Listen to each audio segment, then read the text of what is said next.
2003koa izan zen berezia. Bai, hori da. Baietz. Bai, dudarik gabe. Zergatik zen berezia? Berezi izan zen,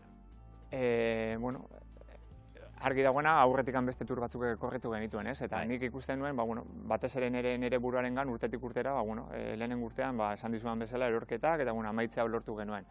Bigarren urtean ikusi nuen 15 egun 2 aste oso ondo egin dituela. Eta urte horretan muga esan, 3 asteak maila honean egitea genuzkan. Eta agian sorpresa moduan ere etorri zen, ez? Uste baino hobeto ikusi genuen gure taldea eta nik nire burua ere bai, eta 5. postu hori lortu genuen. Eta 6. Iban Maio. 6. Iban Maio etapa bat lortuta, eta mendiko etapa guztietan horre onda, eta hori urte oso polita izan zen. Hori gogoratzea gozada bat izango da, ez da, Aimar.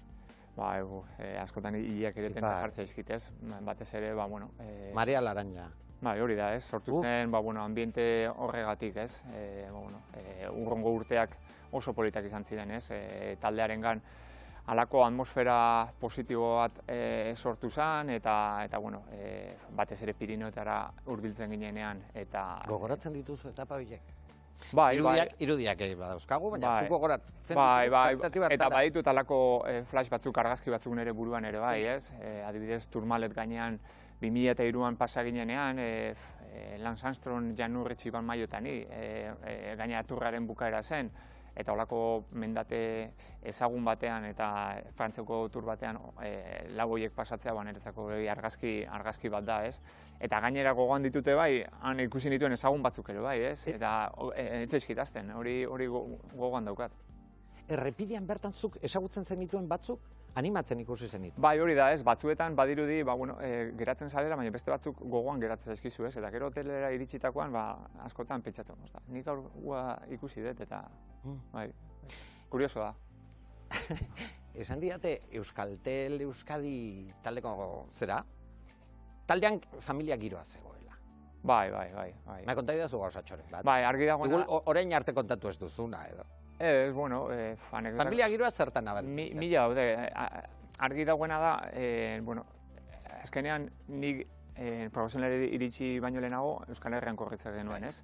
Eta areruak ginenak, katerego txikiagoetan, gero profesionaletara pasa ginen Euskaltelekin, denak talde berdinean ginen. Eta gainera denak 100 kilometro garratuko zirkulu batekin da bertan bizi ginen. Horrek asko errazten du gauza, ez?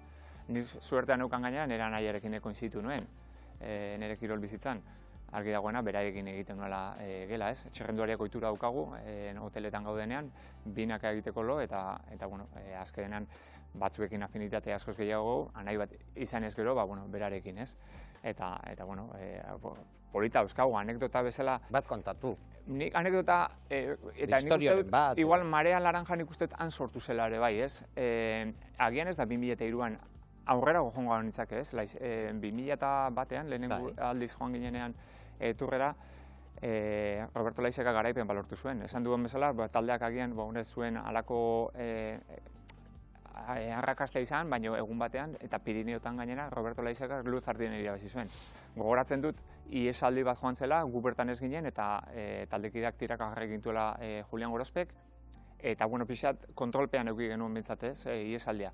Eta Robertok garaipen lortu zuen luz ardien. Ni gogoan dut, Roberto metara sartu zenean, ni oraindik hasten negoen, portu hasten negoen.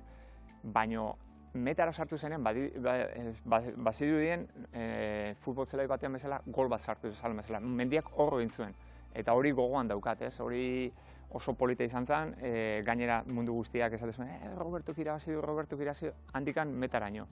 Eta nik uste Marea Laranjaren hasieran han izan zela, ez? Guzti horren sortu zen lehen aipatu dugun atmosfera hori, urteetan pixka bat heltzen joan zen eta urte oso politak bizi izan genituen.